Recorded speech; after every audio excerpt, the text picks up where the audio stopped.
Hello all of you beautiful people, Jules here for Whatculture.com, and you know what, it probably won't come to the surprise of anyone to learn that props, costumes and sets often end up being recycled on multiple movies for both cost and practicality reasons. But you know what, every so often a prop will be seen in a movie that it wasn't initially meant for. Confused? Well, don't be, because I'll explain. As I'm Jules, this is Whatculture.com, and these are 8 props that were originally designed for other movies. Number 8. Jerry's final form was the original design for Ghostbusters librarian, Fright Night. Cult classic 1985 horror film Fright Night memorably climaxes with the vampire next door Jerry transforming into a bat monster thing and eventually being killed when he's exposed to sunlight. The sequence is best remembered for the brilliantly revolting prop of Jerry's skeleton, which promptly explodes into nothing. And as fittingly terrifying as it looks, it was actually intended originally for Ghostbusters the year prior. The monstrous skeleton was designed by special effect maestro Richard Eldland to be the final form of the librarian ghost from the start of the hit comedy. But depending on who you ask, he either scrapped it because he thought it was too scary for family audiences or too costly to actually complete. Either way, the nearly finished prop was nixed for Ghostbusters, but the prop maker cannily decided to recycle its skeletal structure for Fright Night's finale, helping save precious pennies on the relatively low-budget horror flick. Number 7. Gwyneth Paltrow's prop head was originally meant for Seven, Contagion. One of the many disturbing scenes in Steven Soderbergh's now horrifyingly prescient pandemic thriller Contagion sees an autopsy being performed on Beth, who's played by Gwyneth Paltrow, who is patient zero of the virus. Though it'd be reasonable to assume a realistic cast of the actress's head was purpose-made for the grisly scene, it was actually a 16-year-old prop that was dusted off for the movie. The head prop was originally made for David Fincher's 1995 masterpiece Seven, for the sequence in which Detective Mills, played by Brad Pitt, finds his wife's severed head has been placed in a box by the serial killer John Doe. However, the film's climax was heavily contested between Fincher, Pitt, and the producers, with Pitt arguing that it'd actually be more effective to not show her head inside the box, and instead focus on Mills's horrified reaction. Pitt won out, and you know what? He was totally right. It's a decision that helped the scene become as iconic as it did. And best of all, the prop got to live on years later, repurposed for Contagion's nauseatingly realistic autopsy scene. Number 6. The spider and worm miniatures were made for 1933's King Kong, the Black Scorpion. Edward Ludwig's cult classic 1957 horror film The Black Scorpion boasts some impressively well-aged stop-motion animation effects, as a fleet of giant prehistoric scorpions run amok on the surface of the Earth. The scorpion's underground lair also features a number of other grotesquely oversized critters, such as trapdoor spiders and worms, both of which were actually created by the film's stop-motion supervisor, Willis H. O'Brien, for the 1933 King Kong movie. The spider and worm were originally supposed to appear in the film's infamous, now lost, Spider Pit sequence, in which a fleet of giant creatures would devour the expedition's crew members. Studio RKO ultimately decided that the footage was too violent and cut the scene. But the scene was allowed to live on in a small way by reusing the spider and worm models almost 25 years later in Ludwig's film. Number 5. The wormhole machine was designed for Terminator 2, Contact.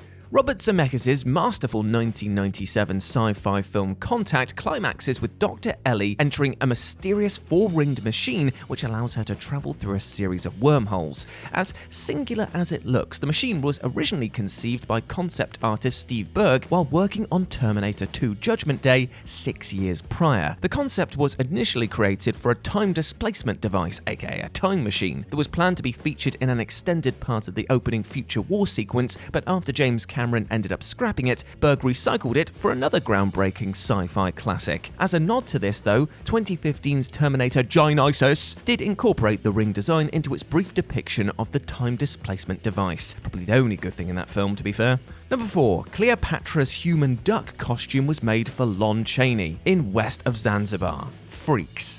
Todd Browning's infamous but really quite brilliant 1932 horror film Freaks is packed with unforgettable eye-opening sights, such as its gnarly end sequence in which the villainous Cleopatra has her arms deformed and legs cut off in order to resemble a human duck. No guesses as to what I think about all of that, because remember, I'm not a duck. As tailor-made as the duck costume might seem, Browning actually had it made for a movie that he'd made 4 years prior, the Lon Chaney starring drama West of Zanzibar. Chaney's protagonist was filmed wearing this costume as part of a Duckman sideshow act, but Browning ultimately decided to cut the scene, resulting in it becoming lost. But Browning kept hold of this costume and it found a fittingly grim place in Freaks, especially during this satisfying but completely screwed up finale. Number 3. Amidala's ship in Episode 1 became Count Dooku's. Star Wars Episode 2 Attack of the Clones. Right, now before you say anything, digital props are props too, even if they don't require costly things like storage, maintenance, and so on. And in George Lucas's Star Wars Episode 2 Attack of the Clones, you might remember that antagonist Count Dooku rocks a rather distinctive-looking solar sailor, a yacht that he uses to flee the Battle of Geonosis. But the design was originally created for Episode 1 The Phantom Menace as a potential ship which Queen Amidala would use for transport. George Lucas reportedly nixed the design but agreed for it to be recycled on the sequel for Dooku, and the rest is history. Thankfully, where digital assets are concerned, it's far easier to switch things up at short notice without incurring quite the same cost to both time and indeed money. Number 2. Lamia's knife was originally meant for Magneto in X-Men The Last Stand. Stardust. Matthew Vaughn's 2007 fantasy adventure classic Stardust boasts a show-stealing turn from Michelle Pfeiffer as the delightfully evil witch Lamia, who amongst other things touts a glass knife that is shaped to resemble a scimitar. Vaughn had originally designed the prop himself, but it was for a different film, X-Men The Last Stand, which he originally lined up to direct before dropping out a mere 2 weeks before shooting was set to begin. The knife would have been used by Magneto in some capacity, though when Brett Ratner was brought in to replace Vaughn, the stylish weapon wasn't used whatsoever. But you know what? It's not really easy to imagine McKellen wielding the blade, so perhaps this was all for the best. And number 1, the sets and props were made for 1963's Cleopatra. Carry On Cleo.